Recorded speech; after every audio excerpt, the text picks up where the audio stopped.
All right, so I sat down with Bradford Young, the owner of the lab here in Paso Robles, and we had a really fun conversation. It's real short, so we talked a little bit about what you can do as a contractor that's always out in the field doing work.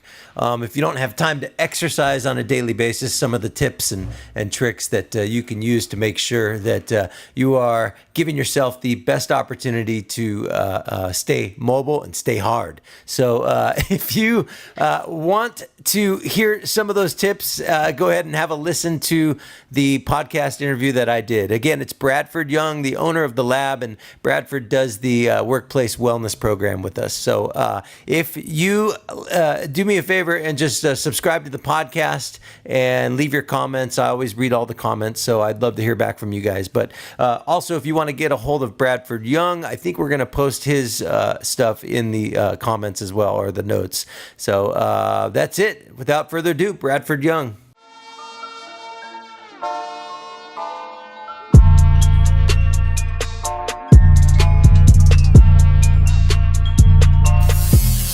All right, so Bradford, what year were you born? 1988, the last time the Dodgers won the World Series. I was in 6th grade, and I was living in Paso Robles. Were you born in Paso at Templeton, or? No, I was born in Ventura Hospital. Ventura. I moved here when I was 4.5 years old, right before I started kindergarten. Lived on it. And who was your kindergarten teacher? Mrs. Landino at Georgia Brown Elementary. Now, I was at Georgia Brown. Were you the Broncos at that time, or you were the Lions, or what are they called? You were the Tigers. Tigers? Georgia Brown Tigers. I think Tigers. Yeah, so we were the Georgia Brown Broncos, and then they decided they wanted every school in Paso Robles to have the cat theme, so they changed it to, I guess, the Tigers. Fun fact of the day. I did not know that. Yeah, and in fact, at CCPS, we have our programming tech IT guy is a Georgia Brown Bronco. And who else is it? I feel like we have more Broncos. I don't know. Anyways, so you are in charge of the CCPS Workplace Wellness Program. And you kind of took me last year. It's actually been exactly 1 year next month. But you took me under your wing and kind of taught me everything from the ground up about just physical wellness. And then that kind of translated and carried over into the mental wellness piece. And then also in the diet wellness as well. So all of those three things have really transformed in my life in the last year since you and I have been hanging out together. And so you and I kind of brainstormed this idea to put together a workplace wellness program, because what you'd done for me, I wanted to share for the rest of the team here at CCPS. So first and foremost, thank you so much for everything you've done for me, but also, for what you are doing for the team here at CCPS. So Of course. I don't know if you have a lot of experience previously working with other corporate environments and building these wellness programs, but kind of walk me through what day one is like for somebody that comes in to the lab and says to you, I want you to transform my life. Like, tell me what your thought process is, what your steps you take are. Besides just swiping the credit card, what's the next step? Well, credit cards first. Right. First thing I think of is what is a day like for them? So what's a normal day like? When do they wake up? When do they go to bed? What does their job entail? Are they sitting? Are they stressed out all day? Are they interacting with people? Are they by themselves? Are they working from home? Are their kids asking them for something every 5 minutes, or do they have to take care of a spouse, or whatever it might be? So what is a day like for them? Because then I can decide, or collaborate with them on what I think is the best approach. What's going to be realistic as far as what are they actually going to be able to do regularly? And not be a 1 week wonder or a 1 month wonder. Mm-hmm. What's sustainable? So what time of day they wake up, when do they eat breakfast, what time they start work, when do they get off work, what are the potential things that might get in the way of them exercising, or what stops them from being active, things like that. And I noticed when I started with you, you took it very slow. You did a lot of just kind of not necessarily tests, but more of just kind of evaluating what my capabilities were in the first. I feel like it was a good month of you just kind of pushing me down the street with training wheels on, so to speak. You gotta crawl before you can walk. Right, exactly. So with that being said, are there certain things that you know that you need to do? How should I say this? So when I contacted you at 40 years old, never have worked out in my life besides running and playing sports. I contacted you and I wasn't in any type of good physical condition, but I thought it was important for me to just get one-on-one with you, and didn't really want to be around other people working out because I felt like maybe, gosh, these guys or girls know what they're doing and I don't. You tell me to reach down and grab a kettlebell and I accidentally grab a dumbbell because I don't know what the difference is, but it's like, do you find that a lot with people just first starting out, that they're just kind of like timid and unsure? Is that pretty common? I think so. I think gyms can be intimidating, but mostly it's just people are they're just unsure of what. It's the fear of the unknown. They don't know what to expect. They think, a trainer or a coach is going to be some crazy guy yelling at them or super intense. But I think the most important thing is finding somebody you're comfortable with, finding a gym or whatever the workout setting might be, something that you're comfortable with. And usually it's not as big of a barrier as people think. Maybe that's the relationship between the coach and the client. I don't really think it has that much to do with the setting, honestly.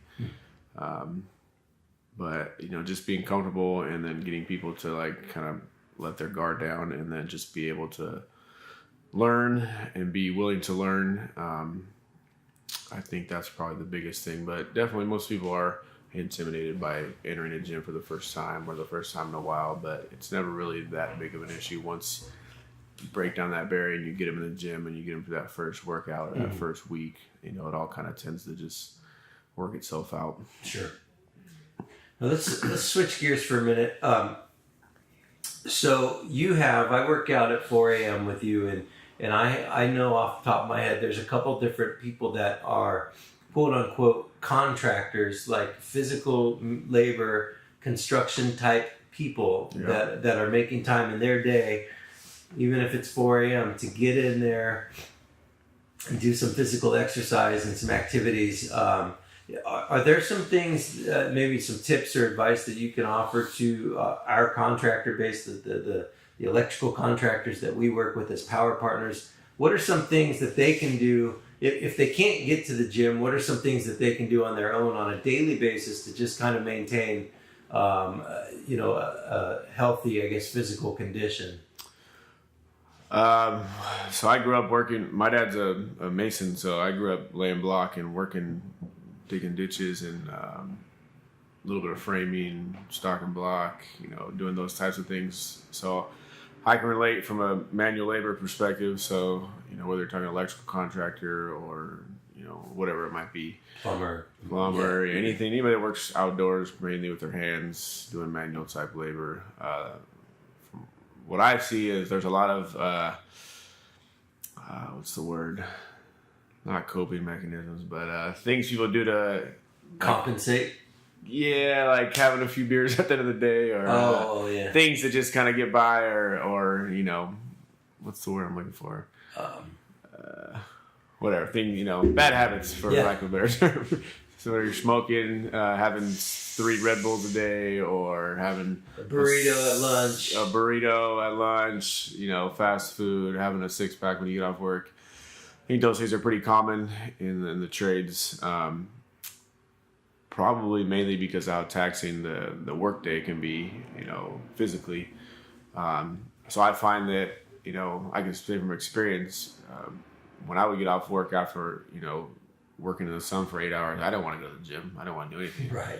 I want to go home, be in air conditioning. I wanted to kick back, eat dinner. And after you eat a meal, you're just pretty much wiped out. And it's couch and TV mode for the rest of the night. But one thing I would say is doing it before you start your day. Kind of like some of the people do in the morning at my gym.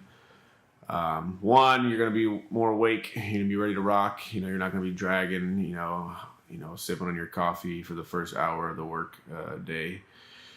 Two, it kind of gives you a little bit of time to kind of think about your day, plan, so while you're at the gym or maybe on your way home or to the gym, you can think, what am I going to do today? What's the plan for the job site today? Or what am I trying to achieve today? Being a little more conscious about what's going to happen when you get to work. I know that's a big one for me. But if you don't have a gym available, I would recommend developing a 3 or a 5 or a 10 minute or 15, whatever minute routine, however much time you have available.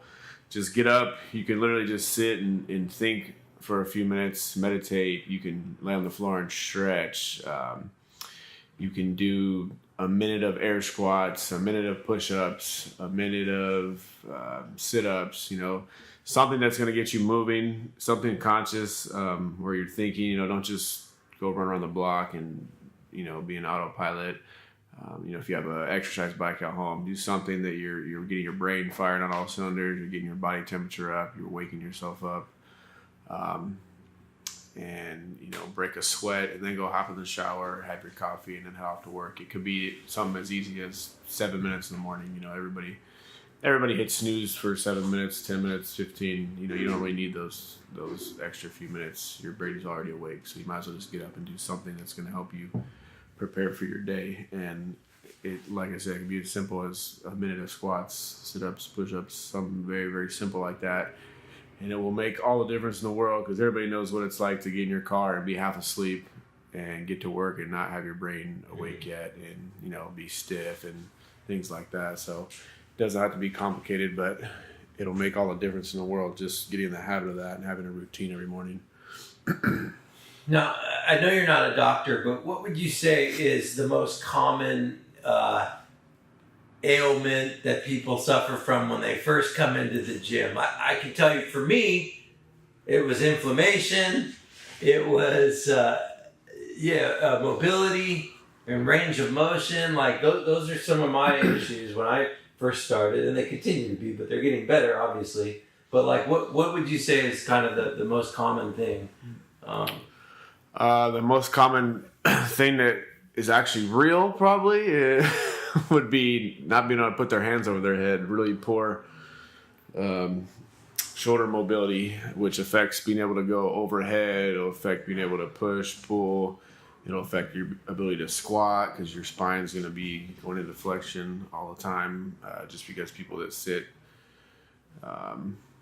even people that are active, you don't go overhead with your arms in full flexion of the shoulder very often. So that'll kind of limit what you can do with good form and what you can do safely in the gym right off the bat. But it's also something you can work on and improve. The other thing, it's kind of a phantom symptom, is people just always say, "Oh, I had this one time, like my knee hurt, and my back, and then this and that, or my shoulder. I can't do this, I can't do that."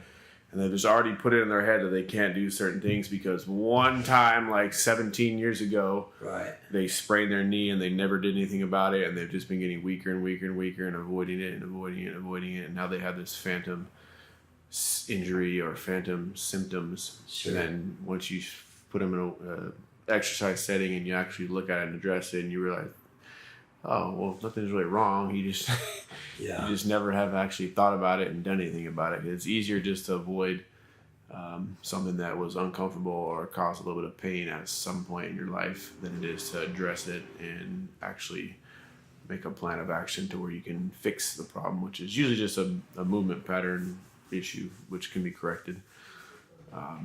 But other than that, going overhead with your arms is probably the biggest one that I see that affects people's ability to do workouts. And it's always the random things that you do throughout your workday that cause some stupid, little pain or injury, it's like, and you don't think about it. It could be as simple as getting off of this stool and, having my weight distributed the wrong way and I lean a certain way. But like that kind of stuff, to me, I feel like in the last 11 months since being religious about working out, I feel like those types of instances is totally minimized. I mean, even getting a bale of hay out of the back of the pickup, 11 months ago, it was like I would feel that for a week, but now it's like it's so much easier for me to be able to do just normal everyday movements and things just from stretching and having that movement, and you teaching me the right way to stand and the wrong way to stand, and all of those things add up. So it's interesting. I think, I don't know. I think as we see more and more workplaces develop these types of incentives and programs to take care of their people, obviously it's only going to help people's longevity and their productivity and work and everything that they do. So it's just being conscious and being aware of what your body is supposed to do or what it's supposed to feel like to sit up tall or have your shoulder blades pulled down and back versus rolling forward or having the 21-year-old text neck, our producer over here. Snap neck. That, and even just standing, like, a lot of times people stand, they just load one hip all the time. They just lean to the side, or they do the little attitude thing where your hips are kind of shooting out to the side. I do it all the time. Or overextension if you're wearing heels at work, or some funny type of footwear that makes you kind of overextend your lower back. If you don't have somebody that comes through and teaches people at your job site or in the workplace how to avoid those things, it'll just lead to problems, and you won't know why, and you'll avoid exercising because you're afraid to get hurt, which is understandable, but it's usually not that difficult for like a professional coach, trainer, therapist, doctor, whatever, to kind of assess what the problem is and give you the plan or the recipe to stay healthy and avoid that. But people just kind of like to stay away from something that they think might hurt them, which actually is probably the worst thing you could do is avoid it. Sure. So what's the number one thing that people say when they join the gym?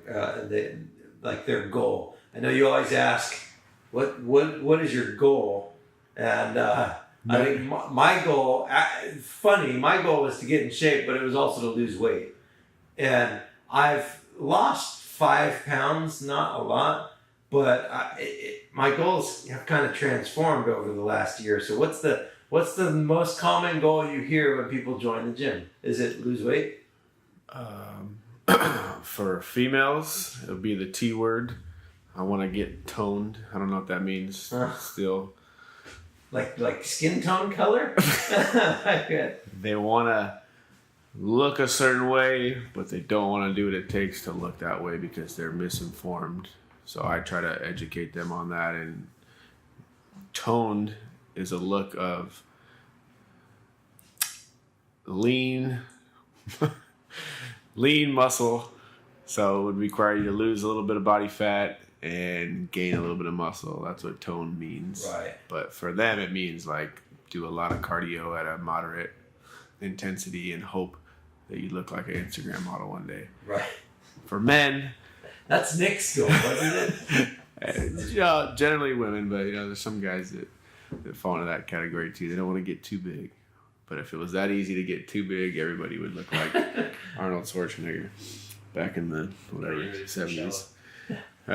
For guys, it's usually they want to get back to like some point in time back a long time ago where they felt good about themselves or when they were athletic, and they don't want to be in pain. A lot of men between 30 and 60, it's a broad range, but if you kind of clump them into just adults, they have some type of ailment, lower back pain, knee pain, shoulder pain, and it takes a toll on you when you can't do things that you could at one point in your life. So I think that's probably the biggest one, or just lose some, fat from their midsection, you know, from the poor diet or the extra calories, a couple beers here and there, those type of things. Well, I really do appreciate everything that you're doing for CCPS and our workplace wellness program. You've gone out of your way to just kind of cater to every single person's individual needs, and I don't think there's another place out there that would do that. So thank you so much for doing that. Yeah, for sure. If people want to get a hold of you or follow you on Instagram or send you messages or whatever, what's your Instagram handle? My Instagram handle is at the lab Paso Robles with no spaces, no underscores. At the lab Paso Robles. Okay. And if they want to check out your website, it's www.thelabpasorobles.com. Awesome. Okay. Well, I appreciate you being here today. Thanks so much. Thank you, guys. All right. I hope you enjoyed the interview I did with Bradford. He's a great guy, just another alumni of Paso Robles High School. Go Bearcats! And Bradford does a ton of stuff for our company with our workplace wellness program. So super good guy, lots of knowledge and training behind what he's throwing out there for us. So again, if you haven't subscribed to the podcast, go ahead and do so. If you want to get a hold of me, you can email me at mike@ccpspower.com. Hope everyone has a great day.